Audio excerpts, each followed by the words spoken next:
میرے امام کا ایک ہی بیٹا حضرت امام زین العابدین، ان کے 6 بیٹے کتابوں میں آتے ہیں، کم اور زیادہ کی روایتیں بھی ملتی ہیں۔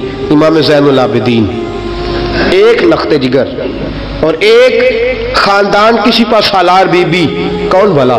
حضرت سیدہ زینب یہ جناب زینب جب پیدا ہوئی تھی نا تو حضرت علی رضی اللہ تعالیٰ عنہ فرماتے ہیں کہ حضور سفر پہ گئے ہوئے تھے، تو مجھے سیدہ فاطمہ نے کہا کہ بچی کا نام رکھو، تو میں نے کہا کہ میں نے پہلے رکھے ہیں۔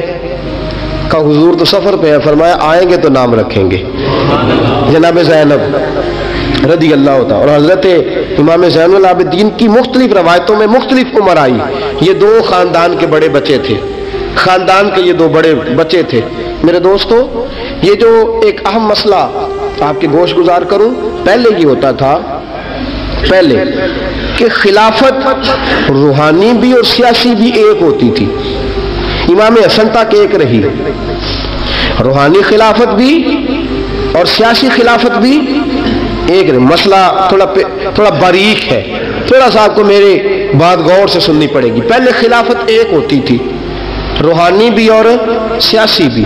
حضرت ابو بکر صدیق رضی اللہ تعالیٰ عنہ سیاسی کام بھی کرتے تھے مسجد نبی کے منبر پر بیٹھ کر، اور ساتھ ساتھ لوگوں کو روحانیت کی طرف بھی توجہ دلاتے تھے، اللہ اللہ بھی سکھاتے تھے، لوگوں کو نماز بھی پڑھاتے تھے، جمعہ بھی پڑھاتے تھے، سارا کچھ ہوتا تھا۔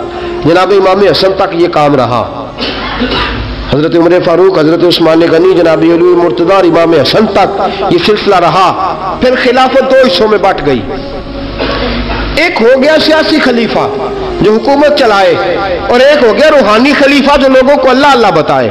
وہ جو خلافت تھی نا روحانی، وہ آج تک آ رہی ہے، صوفیاء کے ذریعے، علماء کے ذریعے، نیک اور پارسا لوگوں کے ذریعے وہ اللہ اللہ بتاتے ہیں، وہ اللہ اللہ بتاتے ہیں، پھر اپنا خلیفہ بناتے ہیں، پھر وہ اللہ اللہ بتاتا ہے۔ یہ وہ ہے خلافت۔ حضرت امام زین العابدین رضی اللہ تعالیٰ عنہ کو بادشاہ وقت نے بلایا نا اپنے پاس، تو امام زین العابدین نے فرمایا میں نہیں جاؤں گا، میں جاؤں گا۔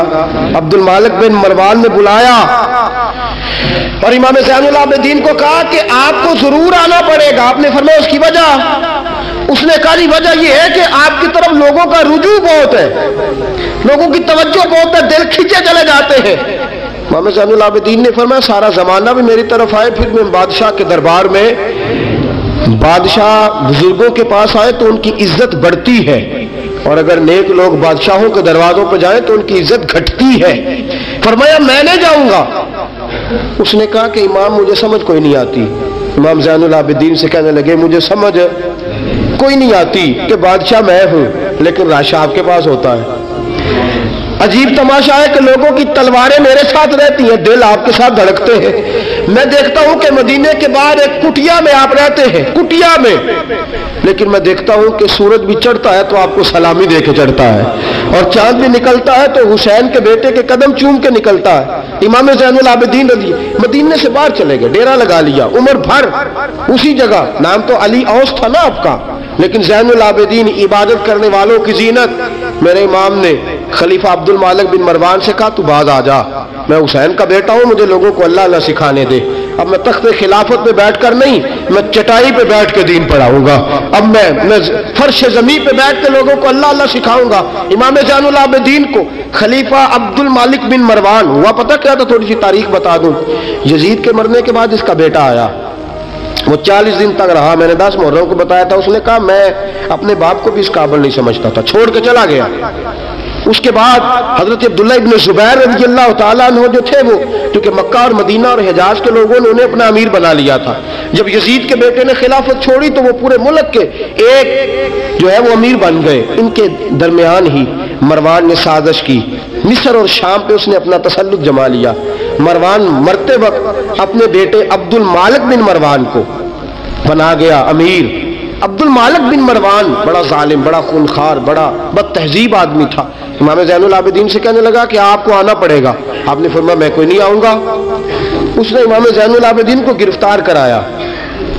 بہت سارے بزرگوں نے لکھا ہے، بالخصوص امام قشیری نے رسالہ میں لکھا، گرفتار کرایا، ہاتھوں میں بیڑیاں، پیروں میں بیڑیاں۔ امام زین العابدین جس طرح نکلے تھے نا کربلا سے اور دمشق آئے تھے،